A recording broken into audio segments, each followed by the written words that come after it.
Bueno, entonces vamos a explicar el trabajo práctico de diferencias finitas que tiene que ver con resolver el problema de la flexión de placas rectangulares. ¿Eh? ¿Qué es una placa? Una placa es un elemento estructural que tiene dos dimensiones más grandes que una tercera. En este caso, la tercera dimensión sería el espesor. Entonces tiene dos dimensiones más grandes que el espesor. Si en general se define una superficie media por la mitad del espesor, y si esa superficie media es plana, tenemos una placa. Y si esa superficie media es curva, tenemos una cáscara. ¿Eh? Vamos a concentrarnos en este programa, es para placas. Y las placas, cuando son delgadas o con poco espesor, se flexionan como si fueran como las vigas, pero en dos direcciones. O sea, van a tener momento en la dirección X y momento en la dirección Y. Y la carga ahora va a ser una carga distribuida, aplicada sobre toda la cara de la losa.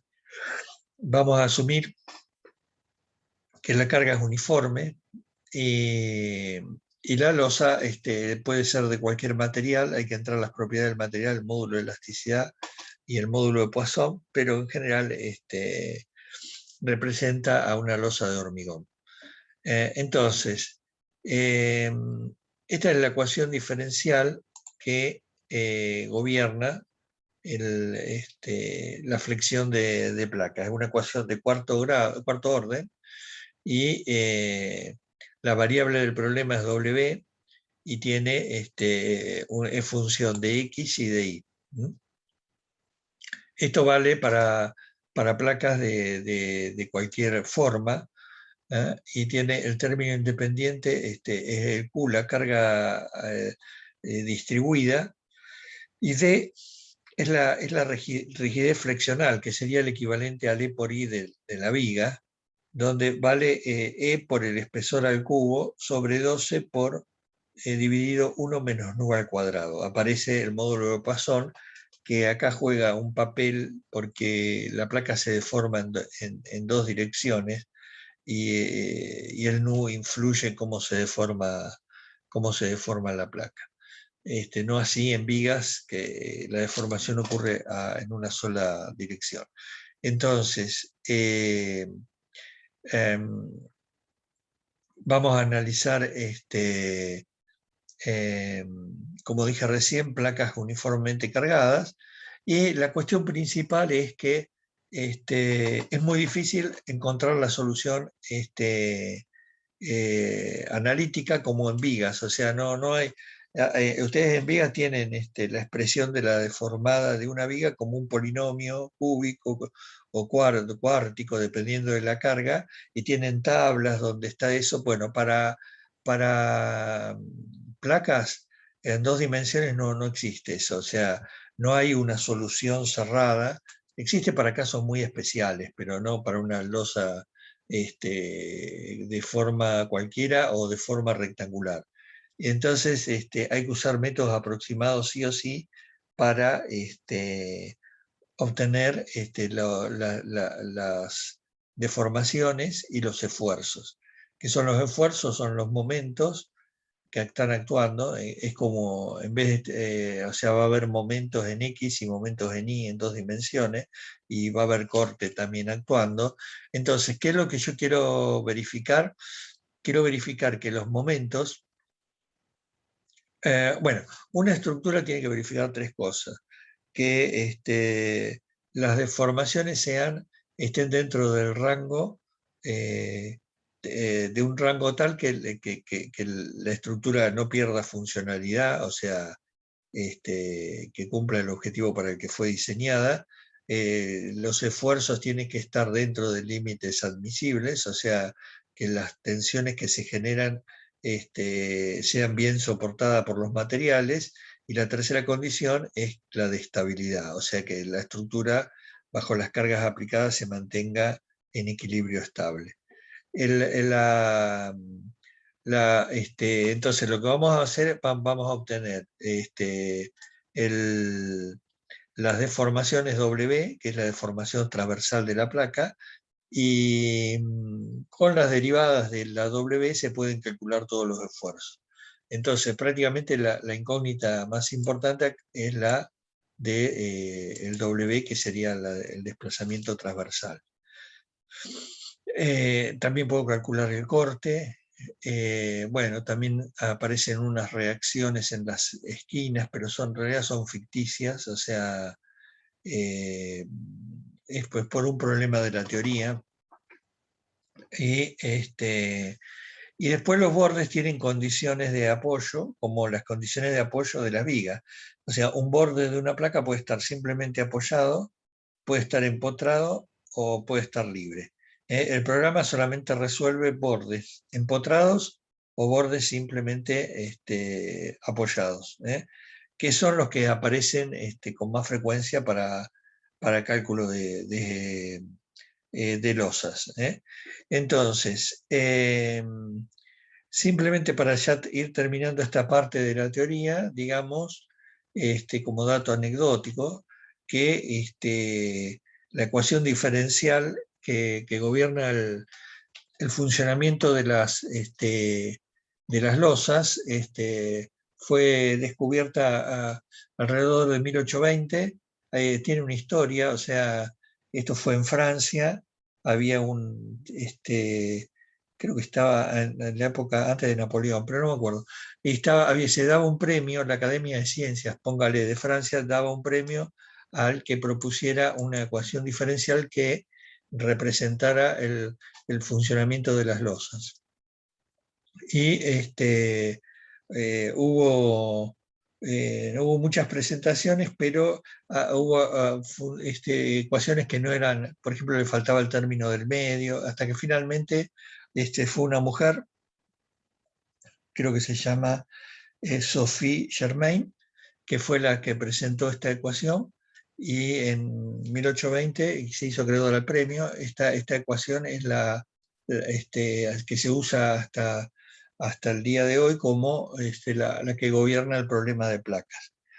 Digamos que la tecnología sigue avanzando y las placas se hacen de diferentes materiales, no siempre homogéneos. Por ejemplo, tenemos las placas de Kevlar, que es un material laminar, que es muy usado en la industria aeronáutica y aeroespacial. El Kevlar tiene varias capas, es como capas de tela, una pegada a la otra, y tiene la propiedad de que es un material tan resistente como el acero, pero muchísimo más liviano. Entonces eso hace que, digamos, todo lo que es industria aeroespacial sea muy buscado, porque permite que digamos, un requisito que hay que hacer es optimizar el consumo de combustible para poder llevar la mayor carga posible. Entonces, parte del combustible que tiene un avión o un cohete se destina para mover el vehículo, y el resto para la carga. Cuanto más liviano sea el vehículo, más carga puedo disponer. Entonces,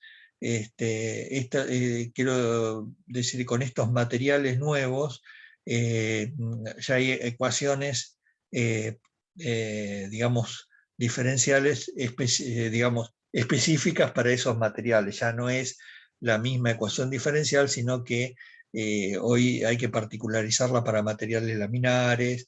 También hay algunas teorías nuevas de cómo se deforma una losa, en fin, va avanzando, pero digamos que desde 1820 hasta ya bien entrado el siglo el XX, o sea, hasta antes de la aparición de las computadoras, esta es la ecuación que se usaba, y con esto se calcularon los primeros aviones, los primeros barcos, se usó con esta ecuación. Bueno, saliendo de la historia, vamos entonces al método que vamos a utilizar para resolver este problema de manera aproximada, que es el método de diferencia finita. Como lo mostré recién en una dimensión, en 2 dimensiones hay que definir una grilla que es un cuadriculado. Y en los puntos de cruce, los vértices de la grilla, ahí van a estar definidas las variables del problema. O sea, la solución va a venir dada de manera discreta en los puntos, en los vértices de la grilla. Dicho esto, bueno, acá este apunte que después se lo vamos a pasar explica con cómo se hace hay que plantear las ecuaciones en cada nodo, en cada vértice, y eso me conduce a una ecuación por nodos, y me conduce a ven que esta es la ecuación diferencial. Cuando la planteo en un nodo, reemplazo las derivadas por sus aproximaciones en diferencia, y me queda solamente función de la variable incógnita. Es importante que cuando reemplace las derivadas, todas tengan el mismo orden de aproximación. Eso está cuando expliqué lo que eran de aproximación de derivadas por diferencias, que cada fórmula de aproximación tiene una precisión. Entonces, lo importante es que todas las fórmulas tengan la misma precisión. Entonces, dicho esto, vamos ya, esto se empaquetó, digamos, en un programa que está en Octave, y lo que le vamos a pedir es que usen este programa para calcular los desplazamientos y los esfuerzos en una placa rectangular. Entonces, los esfuerzos varían punto a punto y los desplazamientos también. Entonces, lo que vamos a hacer, no vamos a tomar todos los puntos, sino a considerar el punto medio. ¿Por qué? Porque en general el punto medio es el punto donde se produce el máximo desplazamiento y los máximos esfuerzos. ¿Cómo se hacía antes de la aparición de las computadoras? Se usaban tablas. Por ejemplo, esta tabla es la tabla de Kalmanov, que la van a ver en hormigón, y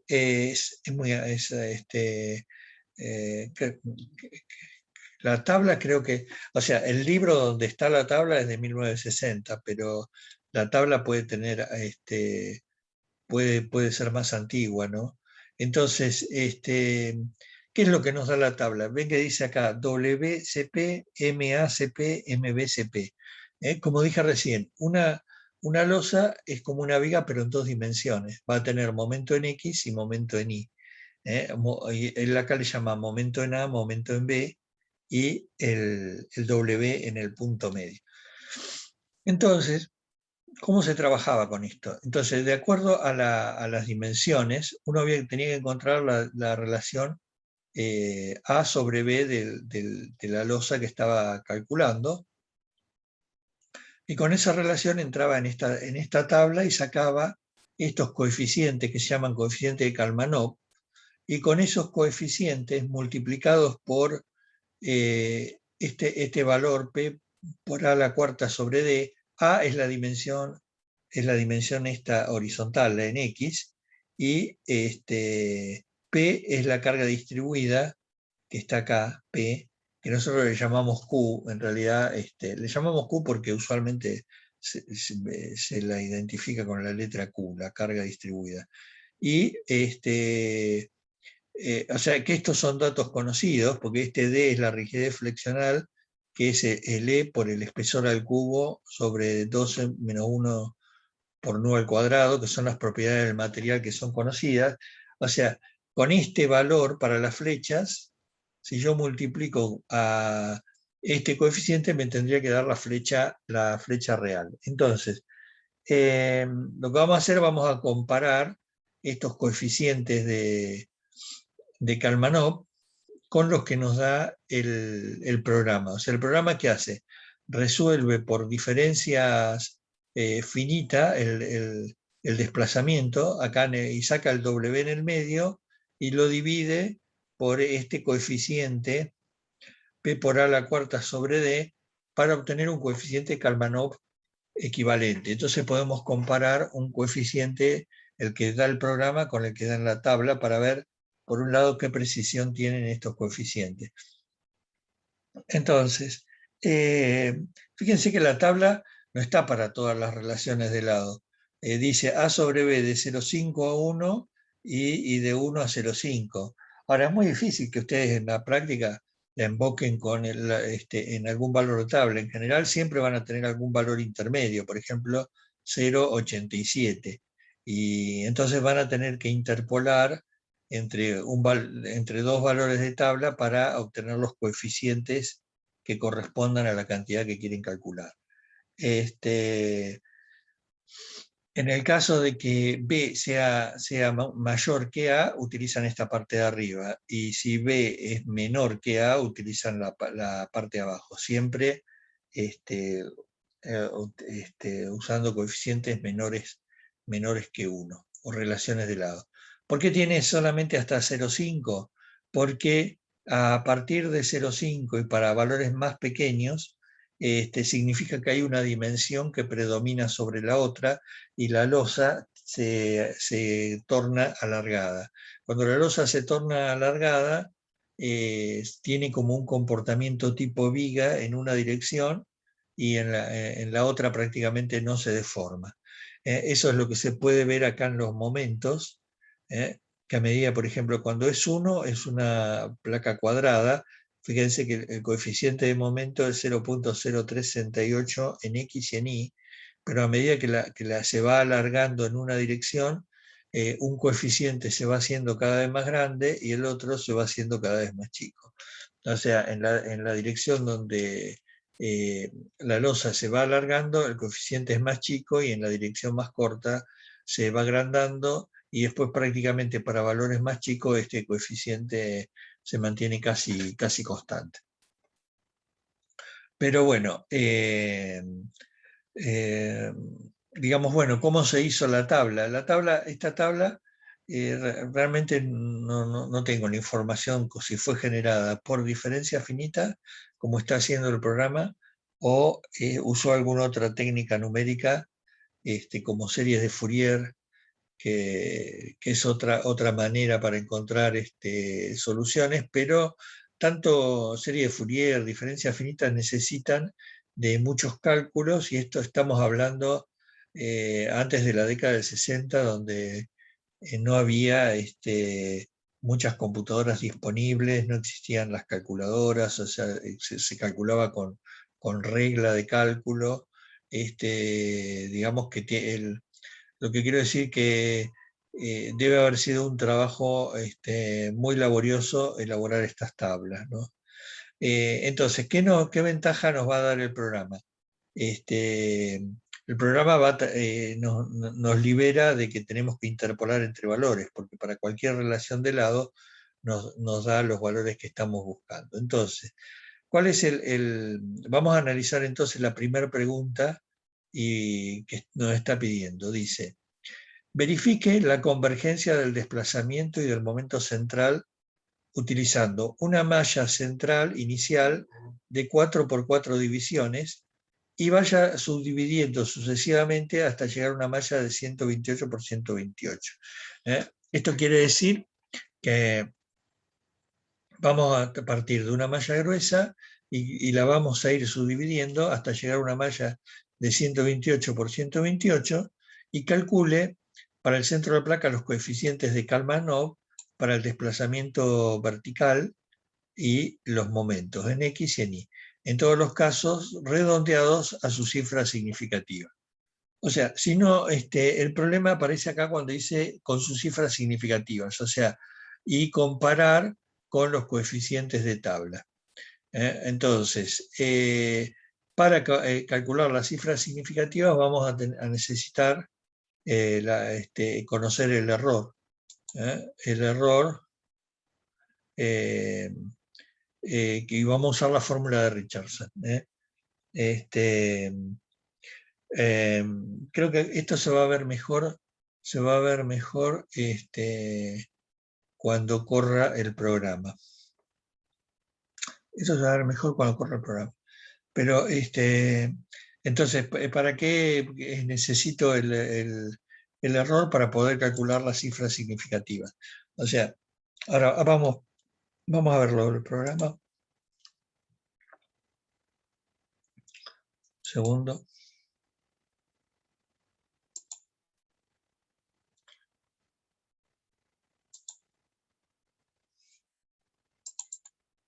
Vamos a abrir el programa.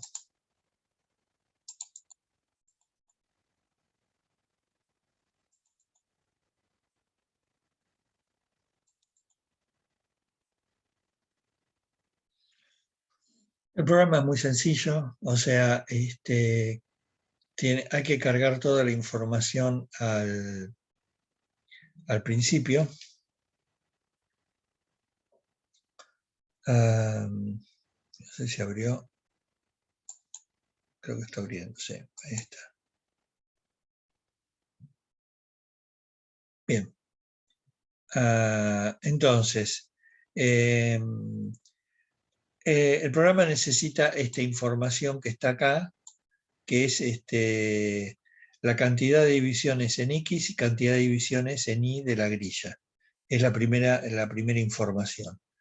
Vamos a tomar una grilla de 4 por 4.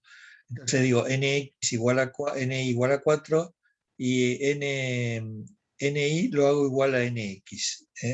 Esto lo podría cambiar después, pero vamos a dejarlo así. Acá después nos dice,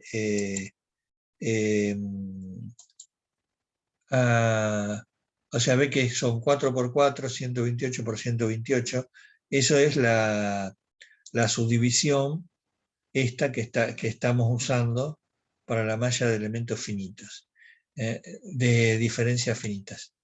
Entonces, nos está diciendo que las dimensiones son estas que están acá. LI igual a 4, LX 3,2. Entonces, LI igual a 4, acá. Era para una prueba, lo sacamos. L igual a 4, LX 3,2. Y si no me equivoco, el resto de los valores están como en el enunciado, dice el espesor igual a 0,1 metros, o sea 10 centímetros, módulo de elasticidad 20.000 millones de pascales, módulo de Poisson NU igual a 0. NU igual a 0 es porque las tablas de Karmanov fueron calculadas con NU igual a 0, pero si no habría que poner el coeficiente de Poisson que corresponde al hormigón, creo que 0,25 se adopta, 0 por ahí, o 0,3, no me acuerdo, y la carga que viene dada también en pascales. Pascales en newton sobre metro cuadrado. Es carga distribuida por unidad de superficie. Entonces, esos datos los tengo que poner acá en el programa. Acá están 20.000 millones, el NU 0, el Q 20.000. Entonces, esto prácticamente no hay que tocarlo. Lo único que hay que tocar es la primera fila, que es la cantidad de divisiones. Y después nos aparece un vector que se llama CC. Entonces, CC tiene las condiciones de contorno de cada lado. ¿Qué es la condición de contorno? ¿En qué condición está cada lado? Si está apoyado, si está empotrado. Entonces, para eso tenemos que especificar en la posición 1 del vector CC la condición de contorno del lado superior. Y esa es, vale 1 si está simplemente apoyado, 2 si está empotrado y 2 si está empotrado. Tiene que ser 1 o 2. Y lo mismo para todos los otros lados. Entonces, si queremos una placa que esté apoyada en sus 4 lados, tenemos que ponerle 1, 1, 1 a cada uno de los lados. Y ya con eso estaría, lo corremos al programa y una vez que se ejecuta, nos va a mostrar, por un lado, la deformada de la losa y los diagramas de momento visto en planta. El momento en X, momento en Y y el momento torsor que se llama el MXY. Fíjense que sale todo con trazos rectos porque la grilla es muy gruesa.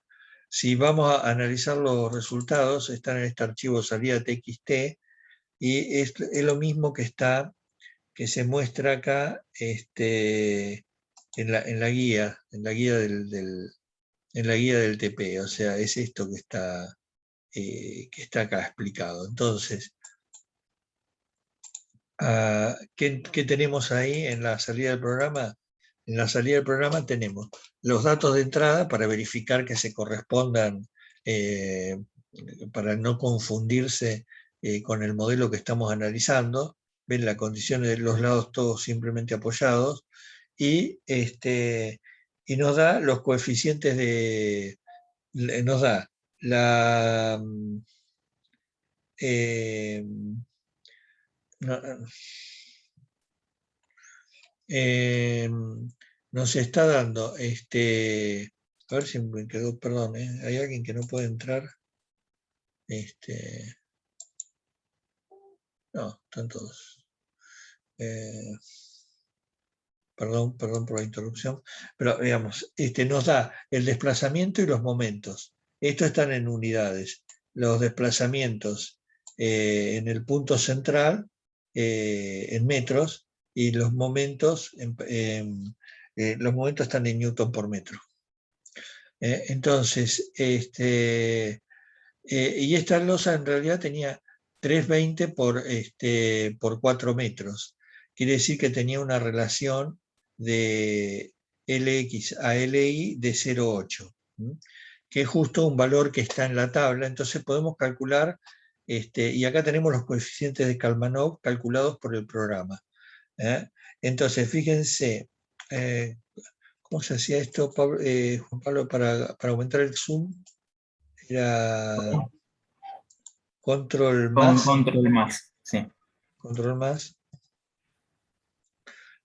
Analizamos el coeficiente de Kalmanov, es 0,059. Y cuando vamos a la tabla de Kalmanov, acá, a la tabla de Kalmanov, para una relación de lados 0,8, el coeficiente es 0,0560. Y a nosotros nos dio 0,0, perdón, creo que era A sobre B. A sobre B, digo bien, A sobre B. Y es 0,0, 2 ceros y 559. Y perdón, era el primero, el WSP, el primero. O sea, el coeficiente que tenía que fijarme era este que está acá. Es 0,0603. Y a mí me dio 0,0597, 598 está ahí. Y el del momento da un 0,532, un 0,323. Quiere decir, si me fijo la tabla de Kalmanov, 0,560 y 334. Ya tienen 334 y 560. O sea, fíjense que me dan más chicos. O sea, esto es algo que se van a ver con la mayoría de los métodos numéricos. Digamos, hay justificación matemática para eso. No ocurre en todos los métodos, pero sí en este en particular, que es que los resultados siempre son menores que los verdaderos, o sea, que los exactos. Y eso nos pone del lado de la inseguridad, no de la seguridad, inseguridad. Fíjense que este momento es prácticamente, no mucho, pero es casi un 5% más chico. En los desplazamientos no hay tanta diferencia, pero en los esfuerzos las diferencias son mayores. Estamos en un caso particular donde el error es chico, pero no quiere decir que siempre sea chico. En la clase que viene, en la de elementos finitos, vamos a ver un ejemplo donde un programa dio resultados mucho menores que los reales y la estructura falló. Y en realidad no era una estructura pequeña, era una plataforma offshore, donde hubo pérdida de vidas, pérdidas materiales, o sea, la plataforma costó en su momento $500 millones, se perdió en el mar, y todo por un problema de malla. O sea, no era el que falló la computadora, no, falló el ingeniero que hizo la malla. Entonces, la malla, como yo le llamo a la discretización, tiene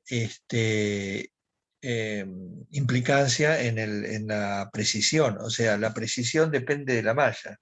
Esto cuando empezaron a salir los primeros programas de computadora, prácticamente no se le daba mucha atención a ese detalle, porque se pensaba que cualquier malla era como esto, que más o menos da igual, o sea, y no siempre es así, o sea, hay veces donde los errores pueden ser el 50-100%, ¿no? Y entonces, esto lo que nos está diciendo es que se arranque con una malla de 4x4 y siga y llegue sucesivamente hasta una malla de 128 por 128. Entonces, si ahora en vez de 4, voy a borrar el dibujo así se ve bien, hago de 128 por 128 y lo ejecuto el programa, va a demorar un poco más. Esta es quizás una de las razones por la que antes no se usaban mallas muy grandes, porque con las computadoras de hace 40 años, capaz que demoraba días para hacer esto. Entonces, se usaban mallas mucho más finas, perdón, gruesas, o sea, con pocos elementos o pocos cuadrados para obtener. Fíjense que ahora como los resultados salen suaves y se van aproximando a los exactos.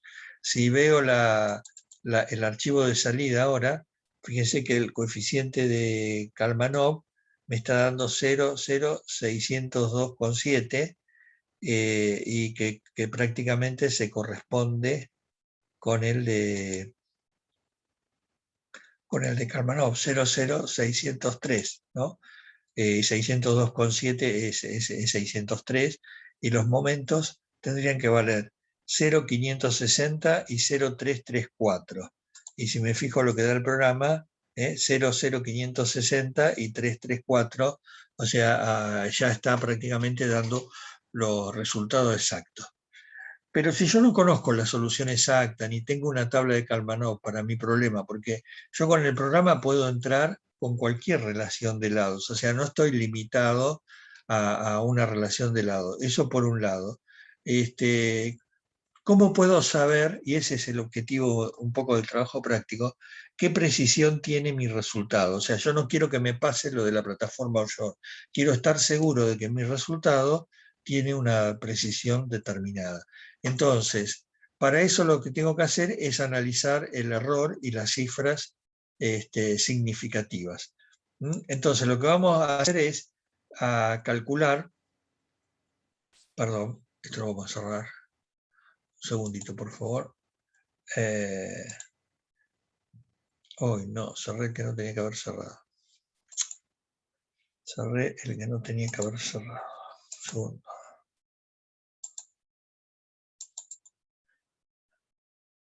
Entonces, pues,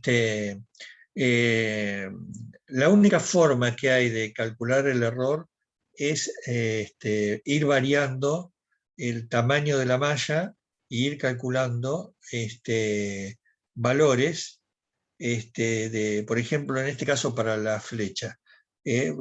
Acá tengo 4 divisiones por lado, me dio esto, con 8 divisiones me dio 0,601, 602, 32, 64, o sea, yo voy viendo que en función de las divisiones, que cada vez llega un momento en que el valor ya queda clavado en 602, quiere decir que el 602 coincide con la solución exacta. Eso es lo que nosotros llamamos las cifras significativas. Entonces, lo que vamos a hacer es ir calculando en cada caso las cifras significativas a través del error. Para calcular las cifras significativas necesitamos el valor del error, y eso lo teníamos acá en la guía, en este documento, que el error para una separación H era 1 sobre 2 a la n menos 1 por el valor de la cantidad que estoy calculando el error con separación 2H y con separación H. O sea, el error para una separación H necesito la cantidad calculada con 2H. ¿Qué significa?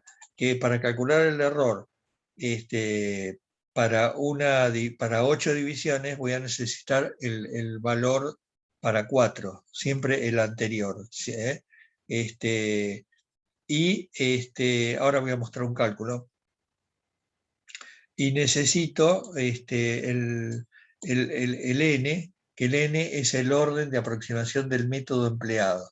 En este caso, ya asumí que el método es un método de orden 2, no sé si lo pusimos en algún lado, pero bueno, estamos usando, el programa usa diferencias de orden 2. En este tercer punto vamos a calcular el orden del error. ¿Por qué lo vamos a calcular? Porque si no supiéramos el orden del error, el n, no podría, perdón, me fui al otro, si no, no podría aplicar la fórmula de Richardson y calcular la cifra significativa. Entonces, el primer paso antes de calcular la cifra significativa es saber el orden del error. Y eso me lo dice el programa, o lo puedo calcular de manera indirecta, y eso es lo que vamos a hacer. O sea, vamos a hacer de cuenta que el programa es crudo como esto. O sea, uno le pone datos y le tira resultados. Entonces, hay que ser consciente de que no todos los resultados que tira la computadora son precisos, como les dije recién. Pueden ser muy imprecisos. Entonces, yo lo que les voy a tratar de transmitir ahora es esta metodología que les va a permitir calcular la precisión de los resultados, aunque el programa no lo indique. Entonces, lo que vamos a hacer es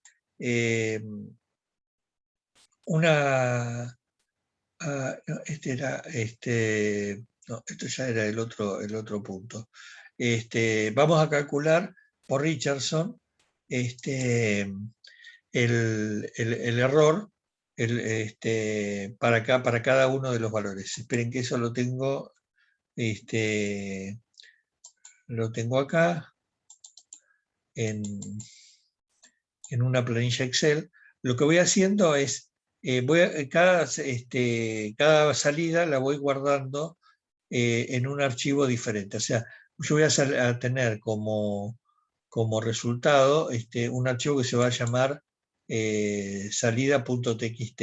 Y acá lo que hago, le cambié el nombre para ir guardando el de 4x4, el de 8x8, 16x16, o sea, el que corresponda a cada división.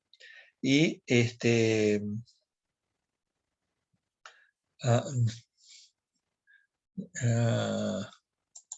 no lo puse, pero bueno, no lo tengo acá el cálculo. Lo que vamos a hacer es una tabla como esta, o sea, vamos a poner el W y el error, y justo no era la que estaba buscando, sino que tenemos que poner el W, el error y la cifra significativa.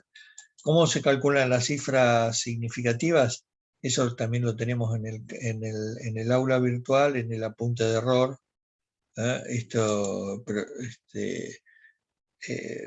Ustedes lo están usando, pero porque lo hacen los programas, pero está explicado al final del apunte cómo se sacan las cifras significativas. Un segundo que se abra. Al final del apunte de errores está en la última página, cifras significativas.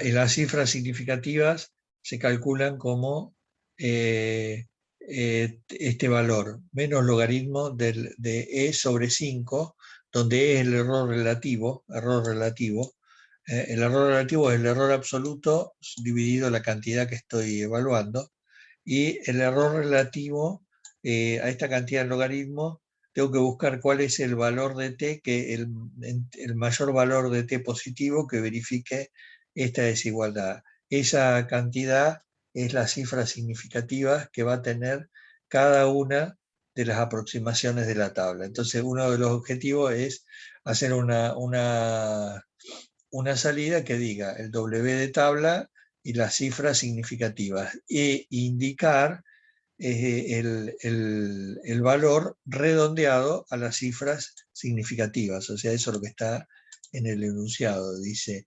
Y en todos los casos redondeados a sus cifras significativas. Comparar con los coeficientes de tabla. O sea, lo que quiero es que una vez que tenga las cifras significativas, también poner junto con esta tabla de Excel el valor de la tabla del coeficiente de Kalmanov. O sea, en el coeficiente de Kalmanov es 0,0603. Lo repasamos.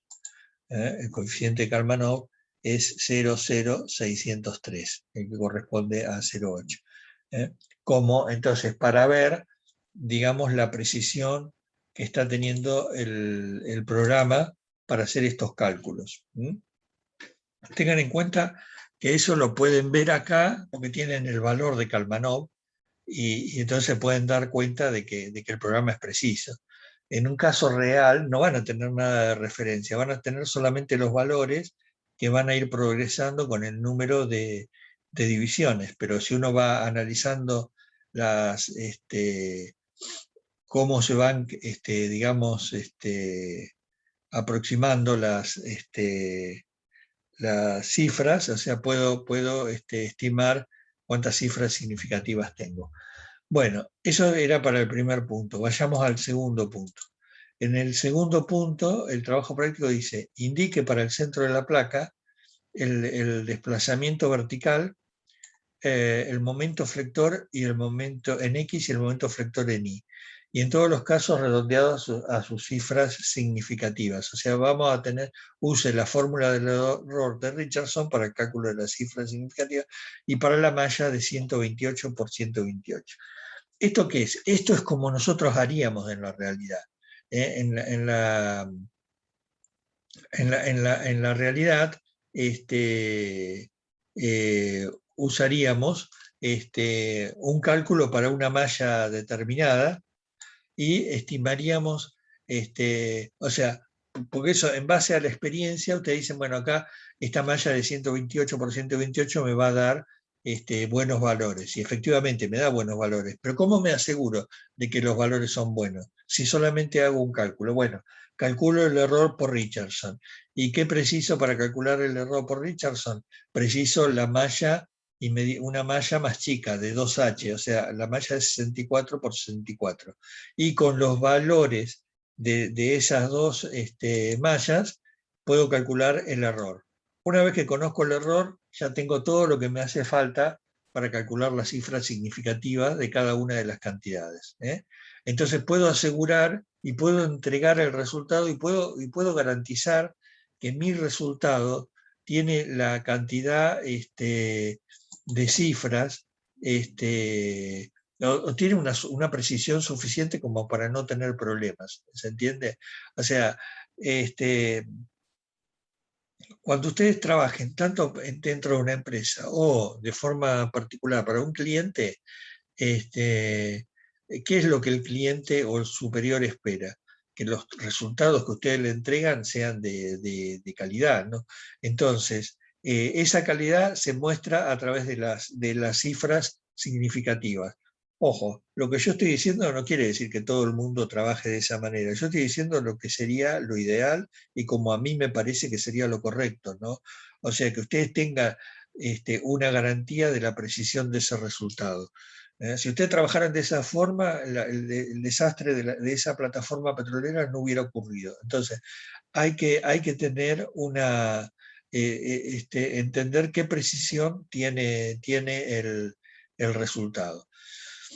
Si yo uso la malla de 128 por 128 y tengo las cifras significativas y la precisión, y eso me conforma, está dentro de la precisión que estoy buscando, digamos, un error de menos del 1%, listo, ya digo, estos resultados están buenos y los presento. Si los resultados tuvieran mucho error, ¿qué es lo que debería hacer? Lo que debería hacer es usar mallas más refinadas, porque quiere decir que la malla que estoy usando tiene demasiado error y necesito usar una malla más fina con separaciones menores para mejorar la precisión. Y así voy a refinar la malla hasta encontrar la precisión buscada. Esto que dicho en palabras parece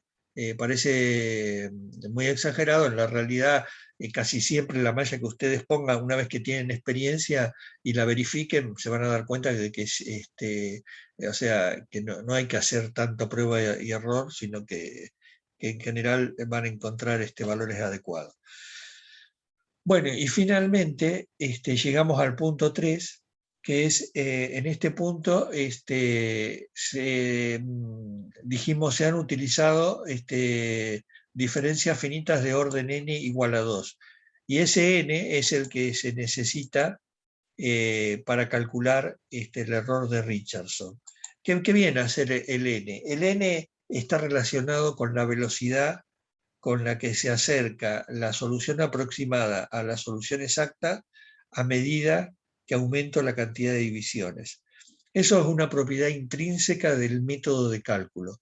En general, el que desarrolló el método de cálculo ya sabe cuál es el n, el orden de aproximación.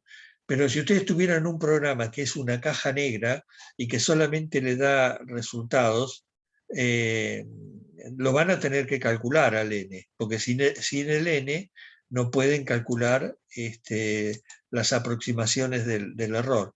Entonces, el tercer punto del trabajo práctico se especifica de verificar este orden, graficando en Excel la variación del logaritmo del error con el logaritmo de h. Vamos al Excel y vamos primero al PowerPoint.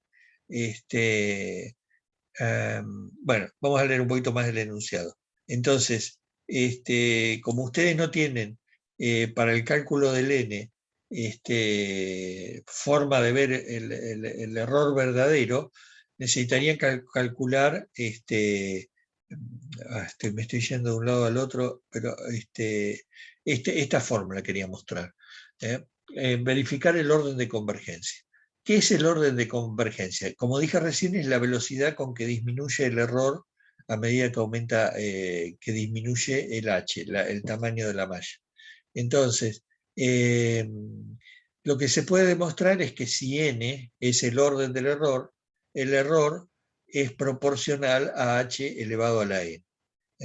Esta es la fórmula de velocidad de convergencia. Si yo hago paso a escala logarítmica en los dos miembros, me va a quedar de un lado el logaritmo de E y del otro lado el logaritmo de K. Como esto es un producto, se transforma en una suma, y como esto es una potencia, el logaritmo de una potencia se baja el exponente n por el logaritmo de h. ¿Qué significa? Que si yo graficara el logaritmo del error en ejes logarítmicos, o sea, versus el logaritmo de h, ¿cómo se vería la variación del error, del logaritmo del error con el logaritmo de h? Se vería con una recta, como una recta con pendiente n, que es el orden de aproximación. Quiere decir que el orden de aproximación sería la pendiente de esa recta. Entonces, vamos por parte. Entonces, tengo que calcular h, ahora lo voy a mostrar en el Excel, o sea, tengo que calcular h para cada cantidad de divisiones. O sea, fíjense que el h, acá está aclarado en el enunciado, h es siendo h el mayor entre hx y hi, porque si la losa no es cuadrada, las separaciones son diferentes, pero adoptan el mayor. Y hasta una malla de 128 por 128. mostrar la pendiente de la línea de tendencia del gráfico del logaritmo del error con logaritmo de h y adoptar los resultados de una malla de 512 por 512 como exactos para calcular el error. O sea, si no conozco el valor exacto, pero esto lo voy a hacer una sola vez antes de usar el programa. O sea, voy a usar diferentes divisiones hasta que el resultado no cambie. Entonces, cuando ya el resultado no cambia, con 512 ya me aseguro que este sería el valor exacto. Y para calcular el error en cada división, voy a hacer la diferencia entre el valor obtenido para esa división menos el valor exacto, entre comillas, que es el que yo supongo que es para las 512 divisiones. Y entonces voy a tener para cada flecha, cada coeficiente, bueno, lo que me pide ahí para cada coeficiente de Kalmanov, el, el error. ¿eh? O sea, y esto lo que estoy calculando acá en esta planilla Excel. O sea, para cada H, arranco, si tengo 4 divisiones y la losa mide 4 metros, el H es 1 metro. ¿no? Cuando uso 8 divisiones, el H se divide por 2, es medio metro, después un cuarto y así sucesivamente. Acá tengo los coeficientes de Kalmanov que fueron calculados sucesivamente, y al último de 512 lo considero exacto. Y acá voy a calcular el error como la diferencia entre cada valor de tabla y el último, que es el que considero más exacto, y perdón, vamos a hacer, y después calculo los logaritmos. Por un lado el logaritmo de h, que me da esta columna que está acá, y por el otro lado el logaritmo del error. Si ahora grafico estas dos columnas, logaritmo de h versus logaritmo del error, voy a obtener estos puntos que están acá y, como predice la teoría, están alineados. O sea que la teoría predice que si el método tiene orden n, la pendiente de esta recta debería ser el orden de aproximación del método. Para eso, lo que voy a hacer, utilizo lo que se llama la línea de tendencia. A ver, un segundito. Vamos, la voy a sacar. Oh, Dios. No puedo elegir la línea de tendencia. Ahí está. Ahí, a ver si la puedo borrar. No. Control Z. Me borró la fórmula. Esa es la función. A ver cómo está el graficada. Un segundo. El tipo de gráfico. Oh. Bueno, vamos a agregar, creo que está.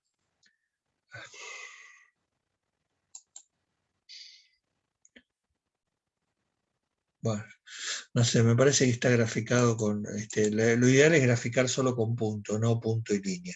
Entonces, ahora voy a agregar una línea de tendencia, que es un ajuste lineal por mínimos cuadrados, pero le voy a poner que me muestre la ecuación en el gráfico. Y ahí me la mostró. Y lo que voy a hacer, voy a seleccionar todo y le voy a aumentar el tamaño a un tamaño que lo pueda apreciar. Entonces, me mostró la ecuación de la recta y lo que me interesa es la pendiente, lo que multiplica el x. ¿Por qué? Porque la pendiente es el orden. Fíjense que da 2,07, esto es 2. ¿Por qué tiene ese pequeño error? Porque al principio y al fin, el método pierde un poco de precisión. ¿Por qué pierde precisión? Porque ya los resultados son tan chiquititos que la diferencia está en el octavo decimal, y al principio la pérdida de precisión es porque el valor no es tan bueno. Bueno, pero de esta manera, o sea, lo que obtienen este valor 2.07, y como ustedes saben que el orden es siempre un valor entero, lo que tienen que responder, digamos, a la pregunta del cuestionario, dice, verifique este orden graficando en Excel. Entonces, la respuesta de esto es, graficando en Excel, obtenemos el gráfico correspondiente con una pendiente de valor 2,0749, por lo que tanto podemos asumir que el orden de convergencia del método es 2. Y que entonces, como el orden de convergencia es 2, ya se terminó. O sea, ya puedo, en cálculos posteriores, ya puedo calcular la cifra significativa de los resultados que me va dando el programa. Aplicando, ya puedo aplicar Richardson. ¿Se entiende? O sea, esto lo hace en la práctica una vez para el programa, pero seguramente ya el que hizo el programa indica el orden del método, y si no lo hizo, hacen esta prueba y con esta prueba lo verifican. Entonces, quizás así, cuando ustedes lo ven por primera vez, parece demasiado complicado, pero digamos que es una forma de tener confianza en los resultados que uno está entregando, ¿no? Fíjense, ya lo mencioné otras veces, que el ingeniero es el responsable por el instrumental que usa. Tanto sea como una calculadora, una computadora, un programa, lo que sea, ustedes son los responsables de que los resultados son correctos. O sea, eh, digamos, no quiero comparar con otras profesiones, pero